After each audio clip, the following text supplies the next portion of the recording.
The following program is a Town of Colonie television production of the William K. Sanford Town Library.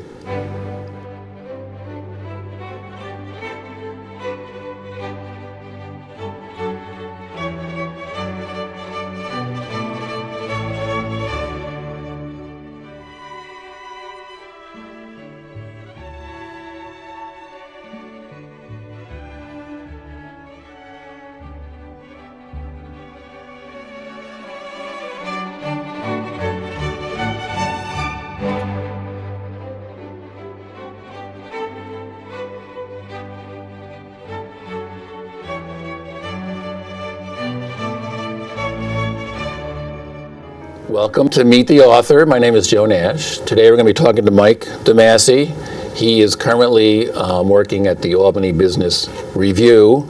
I almost said journal. This is a collection of 25 years of his reporting, his favorite stories from the Glens Falls Post-Star, Schenectady Gazette, and the Albany Business Review. It's 25 years, or it's called What They Said, 25 years of telling stories. We're going to talk about his book and his life and writing and everything. So we were just talking about Troy. We're both from Troy. So let me just start with that, because in the beginning of your book, you tell a very interesting story.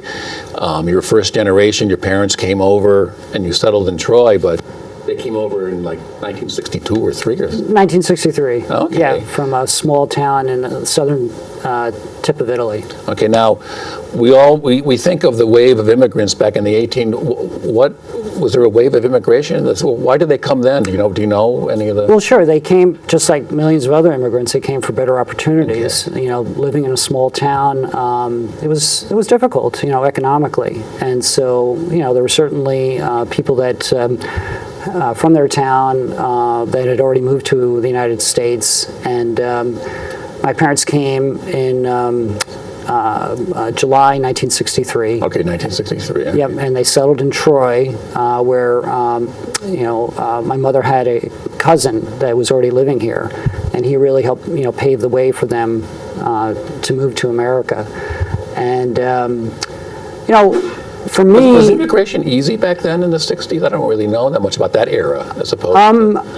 Well, actually, no, it wasn't. Okay. I've been doing some research on this myself, to try to understand, because there were strict quotas on the number of people that could come from European countries. Okay.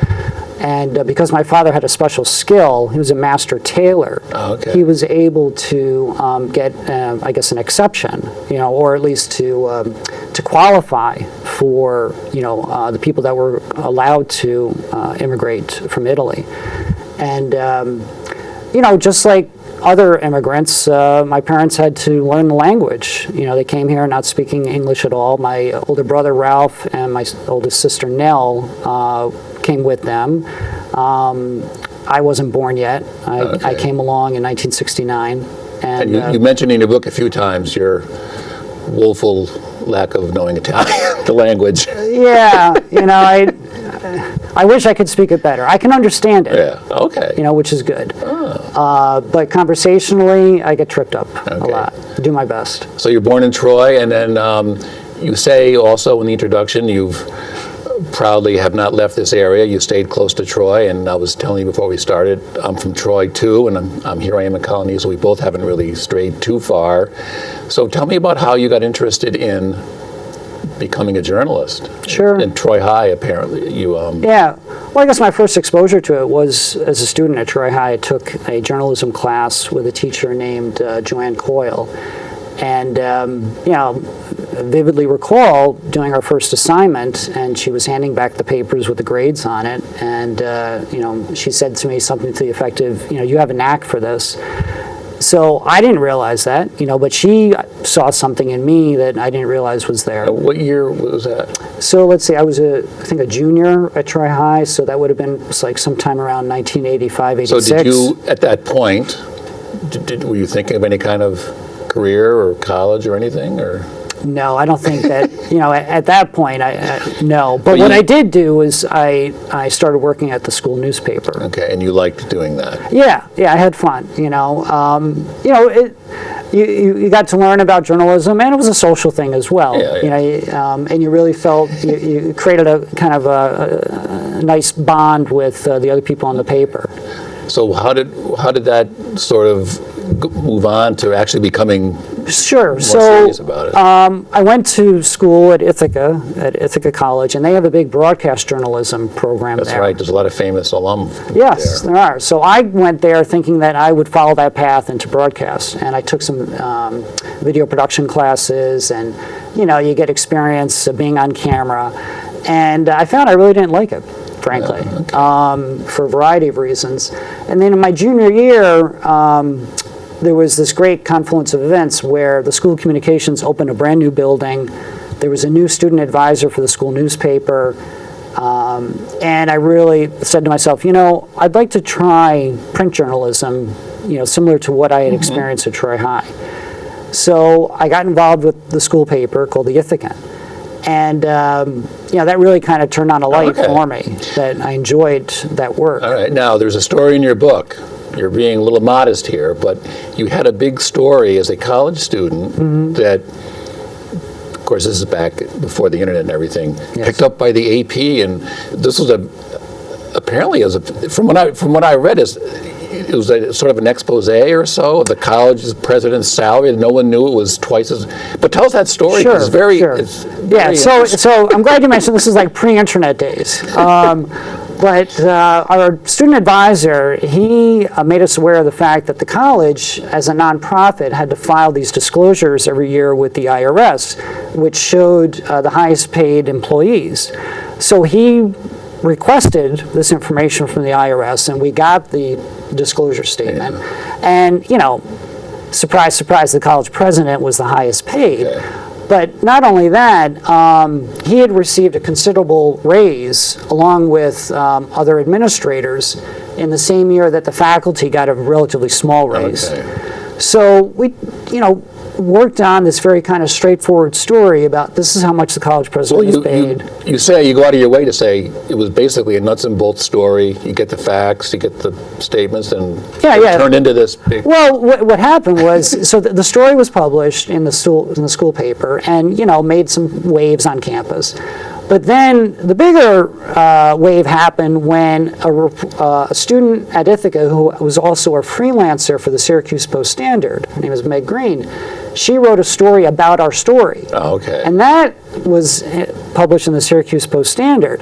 And she took a position, not a position, but the way she wrote the story, she really highlighted the fact that the college president was getting paid considerably more than a lot of college presidents around the United States. In the whole country. Yeah. So after that story was published, the AP in New York picked up that story, and so then it subsequently ran in newspapers around New York State. The Syracuse story, not your story. Right, the Syracuse story, but the Syracuse story was about our story. Okay, yes, all right. Now I got it. Yeah, Okay. so the story got legs, as they say. Yeah. And so that was a thrill to know that people all across the state, reading their local newspaper would see something about the Ithaca College president. So that's one of those stories that really demonstrates for you as a journalist, the power of the press to get to spread news and information. So did that experience give you a taste of perhaps pursuing that? Definitely, but when I graduated, I was worried about all my debts. So many college students are, and the pay in newspapers is not great. So I thought, what, maybe instead of going into journalism, I'll go into public relations. And I actually applied for some jobs, didn't get anything. But I did keep my my toes in journalism by freelancing for some local papers. And that kind of led one thing next to another, where I got a part-time job at the Spotlight in Del Mar. That led to a full-time job at the Spotlight. And, it really kind of rekindled in me the fact that I enjoy this work. And then do you obviously enjoy, because where you worked, you like local kind of stories? Yeah, I like meeting people. Yeah. I like to hear their story, and I like to tell their story.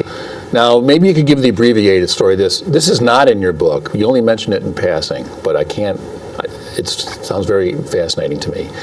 The story of how you met your wife. You only mention in passing. It's kind of like the movie When Harry Met Sally, but That's a story there. You want, Of course, okay, yeah, well, yeah. Why don't you just give us a little bit about that? 'Cause Sure, that sounds sure. very interesting. Yeah.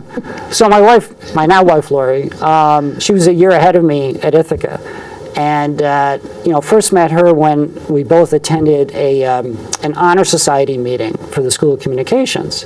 And you kind of go around the room and say who you are, where you're from. She was in the same program. Yes. Oh, okay, yes, okay. I'm sorry. All right. Yeah, she was in also the School of Communications. Right. And so, found out that she was from Ballston Spa, and I'm from Troy. So there was, obviously a connection there that we're from the same general area. And, Lori had a car, but I didn't in college. Well, that is like in the movie. Yeah, it is. So how we first got to know each other is I would occasionally get rides home from school Sure. with Lori in her car. All right. Yeah, and so that's how we got to know each other. All right. Well, is that going to be a story somewhere someday? Or what? Maybe. Yeah. All right. So your book, you worked at Glens Falls. What's the name of the Post-Star. Post-Star. Schenectady Gazette for many years, and now you're at the Albany Business Review. Review. I keep wanting to say journal. That's so okay. here's you've collected about 40 stories. Yep.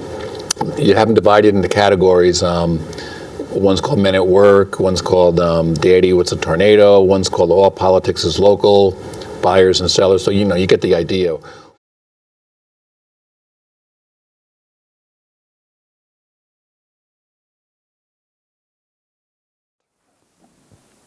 Here's another one, also kind of an offbeat one, personal story. This is called Lost and Found at Price Chopper. This was published April 29th, 2013 in the Business Review. The news arrived one night last week on the answering machine at home. A customer service manager at a local Price Chopper called to say there was something of mine at the store. She said it had been there for a year, maybe a little longer, in the safe. My mind raced. What could it be? I called the store and explained who I was. A few minutes later, I heard this unexpected question. Did you lose your wallet? The memories came flooding back. Reaching for my wallet, not finding it, the frantic retracing of steps, the worrying about identity theft, and the depressing realization days later that it was gone for good. Then, of course, the phone calls, canceling the credit and ATM cards, getting a new driver's license, replacing my insurance cards, etc., etc. Lots of people have experienced the same thing. Time passes, life moves on. I had forgotten I lost my wallet until I got the phone call. When I went to the store to pick it up, naturally I was curious why it had taken so long to contact me. The customer service manager said someone tried to call me after the wallet was found, but I never responded. After 30 days, the wallet was put in the store safe. It sat there until last week when the manager was cleaning out the safe, saw the wallet, and wondered why it was never claimed. I have to say, I don't remember getting a message from the store. If I did, I'm sure I would have immediately retrieved the wallet. Some people would be angry about what happened. I wasn't, especially since nothing was missing, including $137 in cash. I don't usually carry that much money. We don't know who turned it in, but obviously a good person. As for exactly how long the wallet disappeared, I called Discover Card to ask when my current card was issued. Answer, March 2010. 3 years and 1 month later, the wallet and I are having a surprise reunion. The end. This next one is like I said, a Q&A. Every week in the Business Review, we publish something called 10 Minutes With. And it's essentially an opportunity to get to know a local business person, try to understand a little bit more about their personal life, as well as what they do in business. And I've done lots of these, and I really enjoy sitting down and talking one-on-one. So this interview was done with a gentleman named Uri Kaufman, whose title is CEO and President of the Harmony Group. Question. What's the most interesting thing growing up the son of a rabbi? Answer. My mom always said that rabbinics is the lowest paying end of show business. Question. How did he combine being a father and a rabbi? Answer. Maybe I should lie on the couch. My dad is a great educator. There's a lot of wisdom. What can I say? There was not a lot of sermonizing, not judgmental at all. He's just a very nice guy, someone who wants to instinctively help someone else. Question. You were never interested in becoming a rabbi? Answer: no. Everyone in my family is a rabbi. My uncle, my 2 grandparents, my younger brother, my cousins. The theory in the family is I was switched at birth. Somewhere out there is a short real estate developer with a kid who's a rabbi, but he doesn't know why. But seriously, folks, you asked me what it was like growing up the son of a rabbi. It was one-liner after another. So after graduating high school in 1982, you studied in Jerusalem for 2 years learning Hebrew. When you returned to the U.S., you went to Queens College in New York City at night and worked during the day. What did you do? I tried a lot of different things. I worked in a mortuary. I helped process the remains. I worked in a carpentry shop, basically lifting wood all day. I worked as a waiter. I wrote a novel that was so bad that I just start laughing every time I think about it. Well, you eventually went to law school at NYU. I understand you had a famous classmate, John F. Kennedy Jr. Because our last names both begin with the letter K, I am right next to him in the picture book. Nobody knows it, but I'm in there. How well did you get to know him? I wasn't one of his close friends. He was kind of shy, had a hard time with the girls. I'm kidding. He was actually a really, really nice guy, really down to earth, and what happened was a great American tragedy. Did he handle celebrity well? Incredibly well. He was the epitome of class. He was named sexiest man alive while I was there.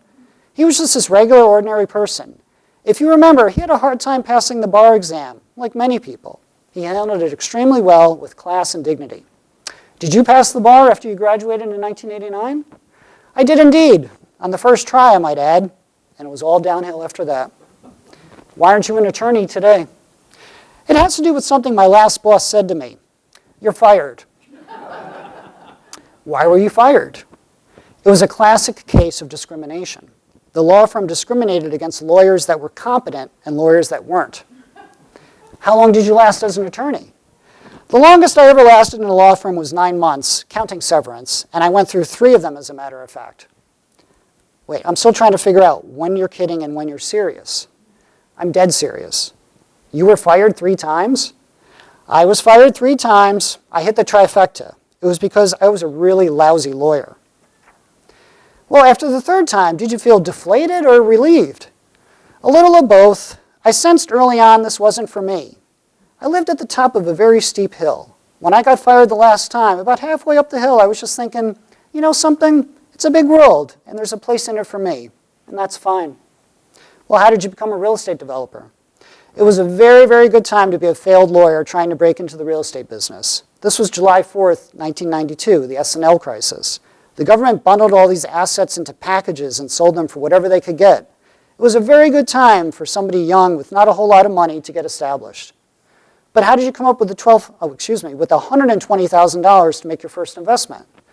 Well, I had to find somebody to put the money up. That's the hardest part about being an entrepreneur. Did you buy more distressed properties? Absolutely. I have a $10,000 a day real estate habit to support.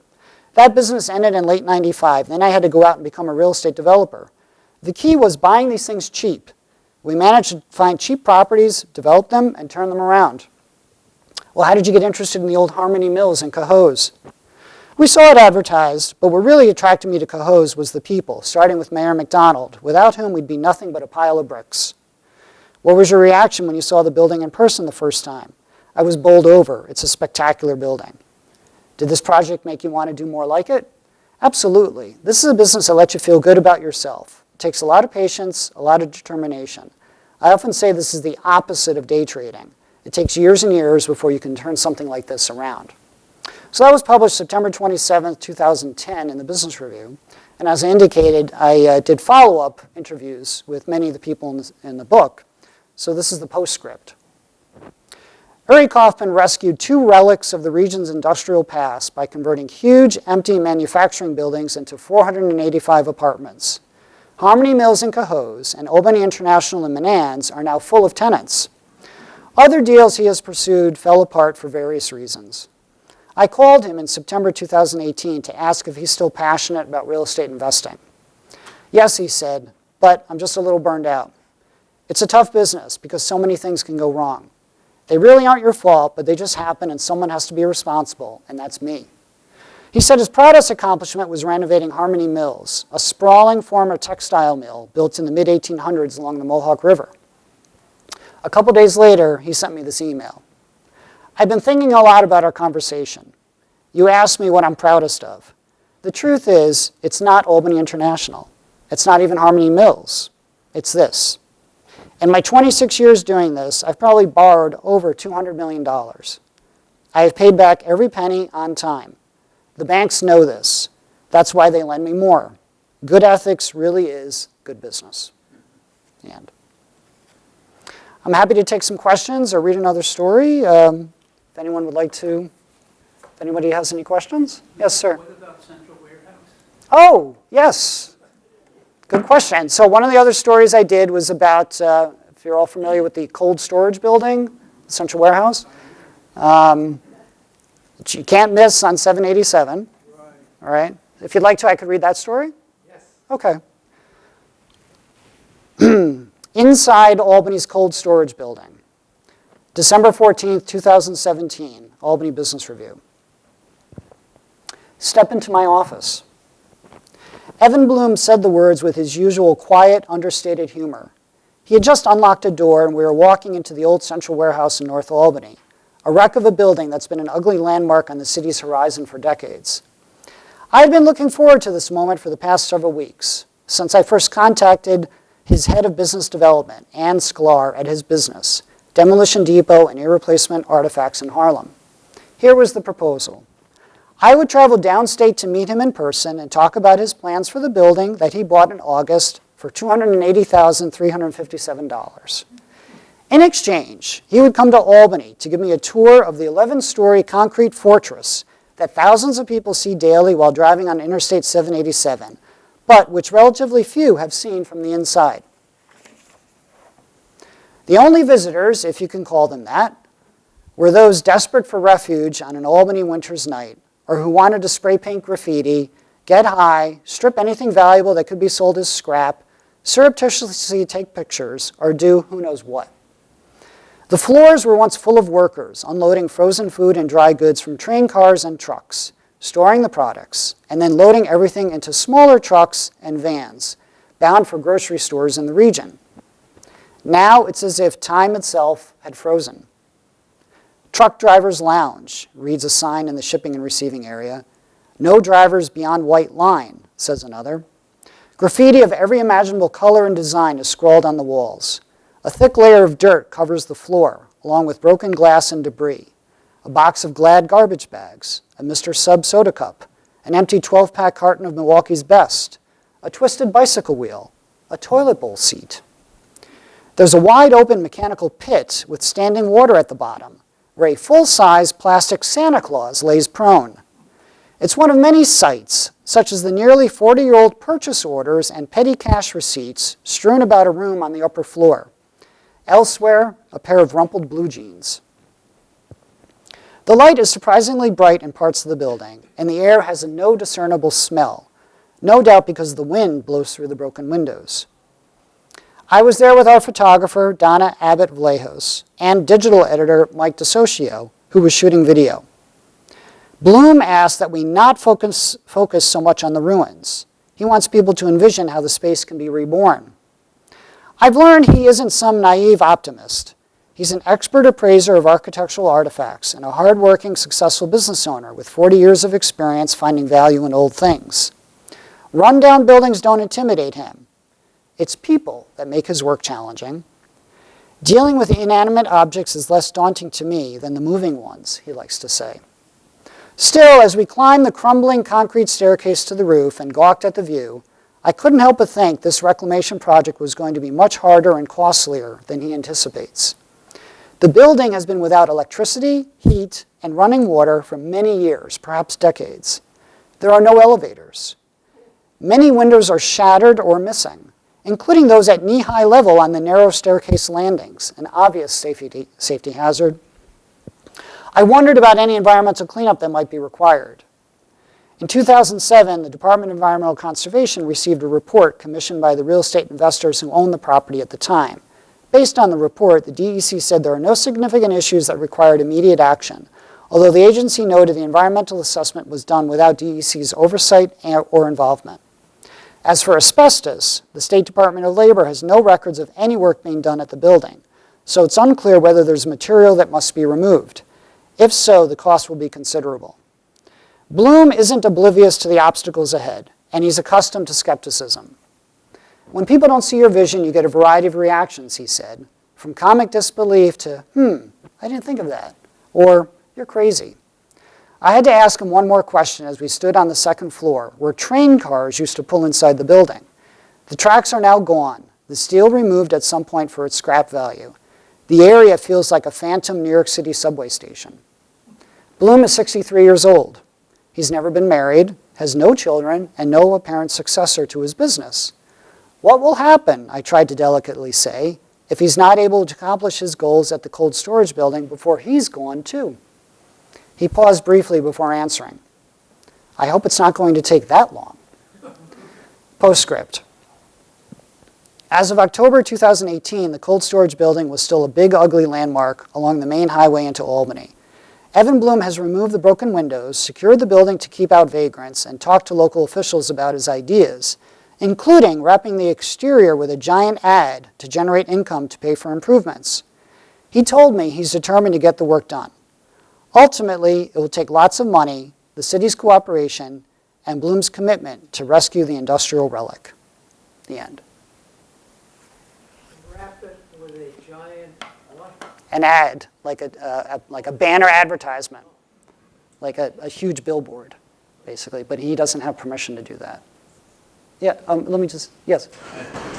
Okay, Joe, yes. I was wondering, could you just comment on the importance of your high school journalism teacher? I'm always amazed when very successful, even like sports people, politicians, famous writers, many of them always bring up that one teacher. You mentioned at the beginning. How important was that? Yeah, well, It's hard for me to say whether I would have ever pursued this line of work had she not made that comment to me and gave me that little kind of boost of confidence. You know, how could I know? But certainly, I know that because she said that to me, it made an impression on me.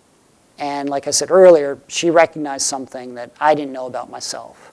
And I don't understand what that knack that she said that I had was. But yeah, I'm really fortunate that we had that interaction. You know, and it really is remarkable, the influence that a good teacher can have on a student. You had another question? I got out of Florida State University in 1967. I came back home to Albany, couldn't find a job. Paid a private employment agency to go work for then called Albany County Department of Welfare. Okay. I was a welfare caseworker, then a child protective caseworker. I was a welfare caseworker. Once a month, we had to go down to Central Warehouse, which is a very cold and dismal area, the wind coming off the river, and icy and slippery. And for the caseworkers, we had to do the United States food surplus, federal government's food surplus, had for storage in the warehouse, and people who were on public assistance, people who were low income, got cards to come in and pick up the items. And I had to stand in line and with other caseworkers to get the food, the federal food program stuff out. And it was, you see people come walking this cold, icy days with sacks and bags. And some could hardly walk. And they walk into that place there, and it was just quite an experience. And if I can learn anything more about that building, that's why I'm here. Yeah. I wish I could say that progress has been made. You know, it still looks the same as it. You know. I wish there were tours in the building. I'm sorry. I wish there were tours. Tours. Yeah, I don't think they could do that for safety reasons. Yeah, right. And I understand the construction inside of it is very Solid. It's Yeah, I forget. Somebody once told me how thick the walls are, the concrete walls, and there's actually another building similar to that in Canada. I forget the name of the city. It might be somewhere outside Toronto. Similar vintage, similar design. Today, that building is a like a high-end luxury or condo building, you know. But I just want to say again, flashbacks to see these poor people come walking down in these icy places in the cold, Yeah. along the river, and handing out, and they had bags and sacks and handing out the food to them. It was sad. Well, I continue to write updates about what's going on or what's not going on. And I think invariably I always get some reaction from readers who either have a personal story like your own or just have a general comment like, why don't they do blank with that? Or the city should do blank, you know? And it's just not that simple. Yeah. Yes? Oh, yes. I can't imagine. No elevators, you said. Right. 7-story building, no elevator. I mean, there's an elevator shaft, but there's no working elevator. Oh. like a freight elevator. Had been a- Yeah. okay. Yeah, but there's nothing operable about it today. Yes. How old is that building? Great question. Now, this is memory. I think it was built in the 20s? 20s or 30s Just read something that said 1917. that I read. I don't recall if I made reference to how old the building is. Yeah, I'd want to check on that. I just don't remember. I don't remember. Has the Evan Bloom, yeah. has he said what he wants to do with it? Yes, he still says that he wants to wrap it with an ad or to generate revenue so that he can make improvements. Like he had various ideas to use it to for either storage or to display his architectural salvage. He talked about putting a restaurant on the roof. I mean, whatever the idea is or whoever has the idea, it's going to cost a lot of money and they're going to need the state to kick in something, you know. I just don't think that the private sector developer will take on the risk, the cost on their own. I would like an apartment there. You like an apartment there? Asbestos has to be an issue. Well, like I said, you know, when I contacted the labor department, they had no record of asbestos being removed from the building. You know, what the current state of the building is, it's to be determined, you know, as far as what would need to be done. But, you know, there needs to be engineering studies.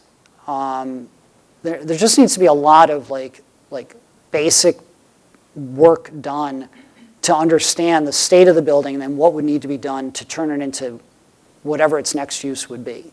And that obviously costs a lot of money just to, you know, hire those consultants. Yes? How did your parents react to your choice of career after the example your father set for you? That's a great question. I think my parents were obviously happy that I found a job that I enjoy doing, you know, and because my dad, you know, my dad died in 2015, but, you know, for most of his life, he remained an avid reader. And so that was something that we could always identify with, was, you know, both liking to read the newspaper. You know, my mom's obviously, you know, pleased for me. She was going to be here today, but plans got changed. I think for any parent, you know, it's nice when your child is able to get a job that they get personal satisfaction doing. Oh yeah, yeah. You know, my dad would save stories that I wrote, and I think that like he even sent copies of some of the stories that I wrote to his friends in Italy. You know, sure, yeah. I mean, it was a kick for them to see my picture in the newspaper. Yeah. Yes. Did your father, he certainly learned English. Yes. Did he pursue a tailoring career? Oh yeah, yeah. You know, my parents, for a period of time, my parents owned a tailor shop right around the corner from where we lived in Troy. Yeah, yeah. And my mom, even though she's now retired, you know, to this day, if I need pants shortened or hemmed, or everybody in the family knows that mom can do that. You know, she made one of my sister's wedding gowns. You know, I mean, that's a skill, as you all know. It's hard to find people who know how to do that. You have another question? And wanted to know if that had an influence on you in any way. Let's see. So I worked at what was called Holmes & Watson. If anybody knows Troy back then, they were known for their around-the-world tour of beers, where they had beers from all over the world, and you'd get a card about this long, And I forget, like if you drank so many within a year, you got some award. And we had, the waiters had to walk around with hole punches, because when you drank one, we would actually punch their card to signify that. I think everybody should have a job where you're in the service sector, where you have to interface with customers, you know? Because I think it gives you great empathy for the people that are doing that job today. That's a hard job.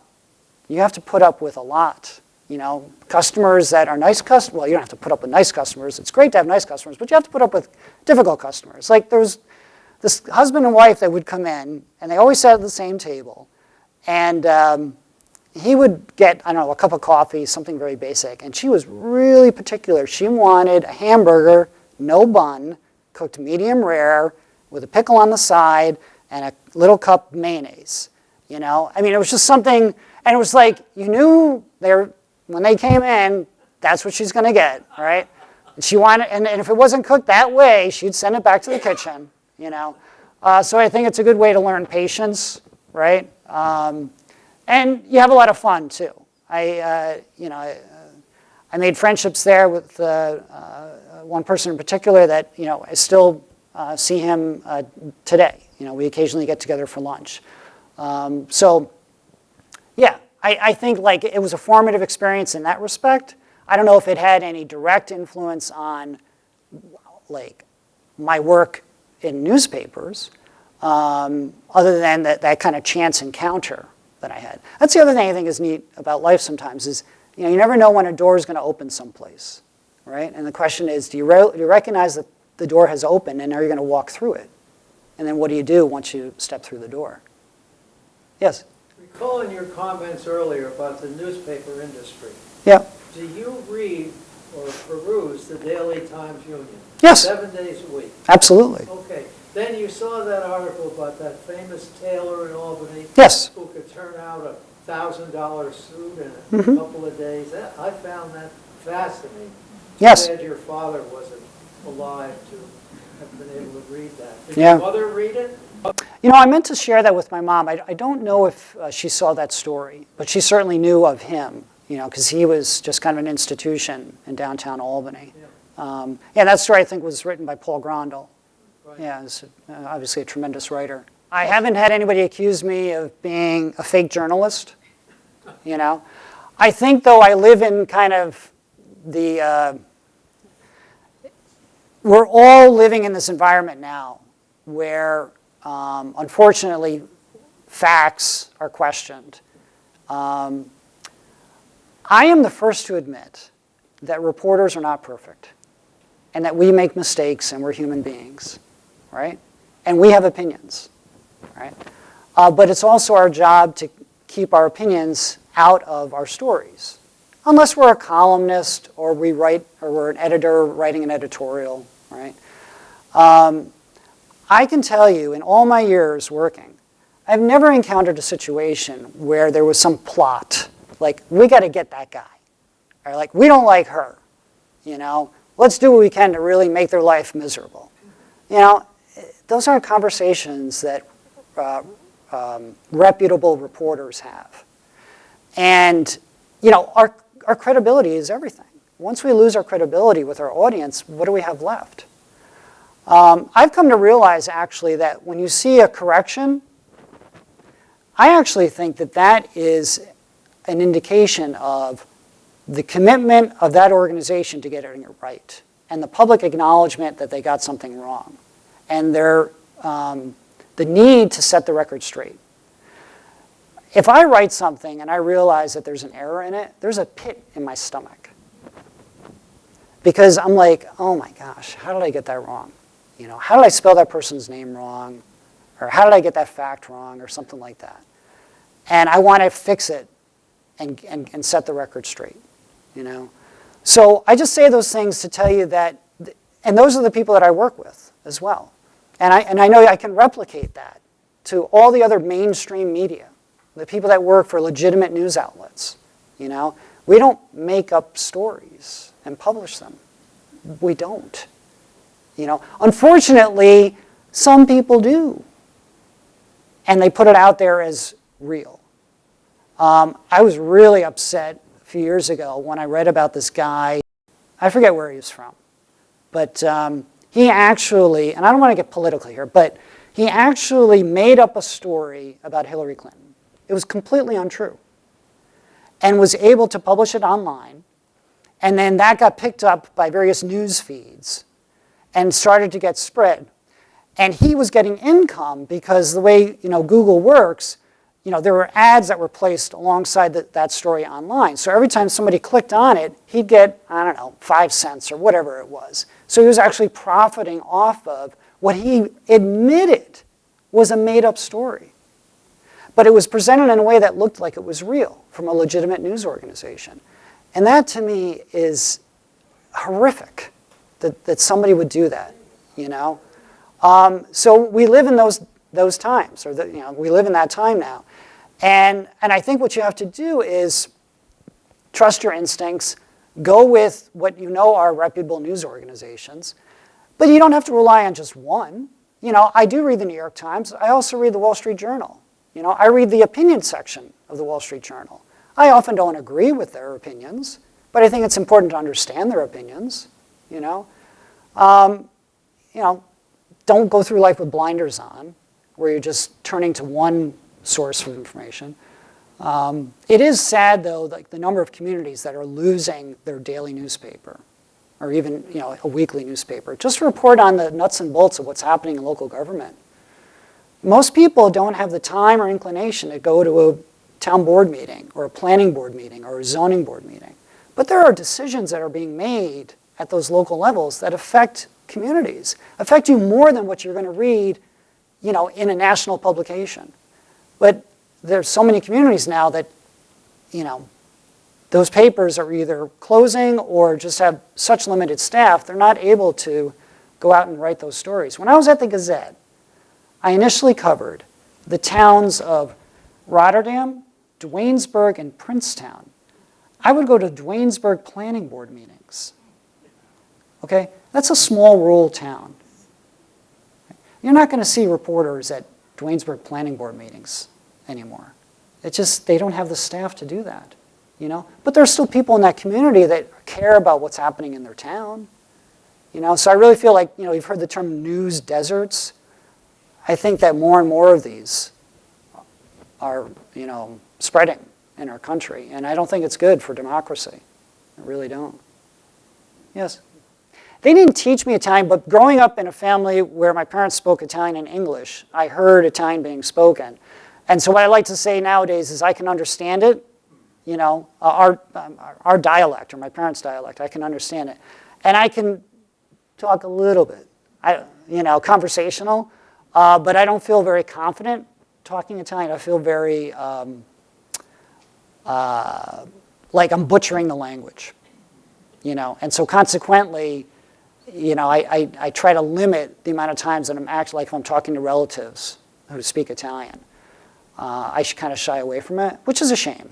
I wish I have a cousin who lives in Montreal. She speaks fluent English, French, and Italian. She can just seamlessly go one to the next. And I just think that's amazing. I can't do that. I struggle with English sometimes. Any other questions? Yeah. Yes? I'm here today because I like to be in the past. I want to go back to when there were no shopping malls and going downtown on one night a week and going to a restaurant, going out to stores in the holiday season. And we weren't sitting around texting and being online, and I think the quality of life was nice that way. There was more of a community in my school and church and everything. We walked around and knew each other. Now today we're all missing each other. Do you find that happening? It's a different. Well, technology is a double-edged sword, for sure. A double-edged sword. And one of the great stories of in your book, there's like 3 or 4 in a row about the Guyanese people in Schenectady, how they created their own world. Yeah, so when I was in... Four stories? Yeah, Yeah, so one of the chapters, the book is broken into chapters by themes, and one of the chapters is about the Guyanese who settled in Schenectady, which some of you may be familiar with during former Mayor Al Jasinski's tenure there. He was trying to really encourage members of the Guyanese community that lived in a section of Queens called Richmond Hill to come to Schenectady because they could buy a house much more affordably than they could down in Queens. And, you know, Schenectady has a surplus of homes that need people living in them. So this became kind of a movement. And it got written about a lot. The New York Times did a story on it. Other media organizations wrote about it. And so I wrote about it for the Gazette. And what interested me, well, it interested me on a few different levels, but one of the things that interested me was like anytime you have a group of newcomers who don't look like everybody else, who don't talk like everybody else, they're not always going to be welcome, right? There's going to be prejudice and myths about who they are and what are they doing and that sort of thing. And so as the child of immigrants, I can relate to that.